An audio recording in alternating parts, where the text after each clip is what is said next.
Hi friends, డాగ్స్ని లేదా మీ పెట్స్ని యూట్యూబ్లో అమ్మాలంటే మా ఛానల్ వాట్సాప్ నెంబర్కి వీడియో పంపించండి. అలాగే మన ఛానల్ని ఇంకా సబ్స్క్రైబ్ చేయకపోతే వెంటనే సబ్స్క్రైబ్ చేసి పక్కనే ఉన్న బెల్ ఐకాన్ని యాక్టివేట్ చేయండి. Friends, let's start the video. Hi friends, welcome to our channel.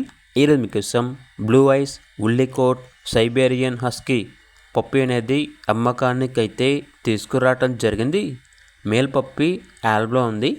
పప్పి యొక్క ఏజ్ వచ్చేసి 55 డేస్. ఫస్ట్ వ్యాక్సినేషన్ కంప్లీట్ అయింది. అంతేకాకుండా చాలా యాక్టివ్గా ఉంటుంది. ఎటువంటి హెల్త్ ప్రాబ్లమ్స్ అనేవి ఏమీ లేవు. ట్రాన్స్పోర్టేషన్ ఏపీ మరియు తెలంగాణ ఈ 2 స్టేట్స్కి ప్రొవైడ్ చేస్తారు. ఇక పప్పి యొక్క ప్రైస్ వచ్చేసి 19K అనగా 19,000. ఇక పప్పి కావాలన్న వారు ఈ వీడియో కింద టైటిల్లో ఓనర్ నెంబర్ అనేది డిస్ప్లే చేయడం జరిగింది. ఓనర్కి కాల్ చేయండి. అలాగే ఛానల్ని ఇంతవరకు సబ్స్క్రైబ్ చేయకపోతే సబ్స్క్రైబ్ చేయండి. Thank you. By by.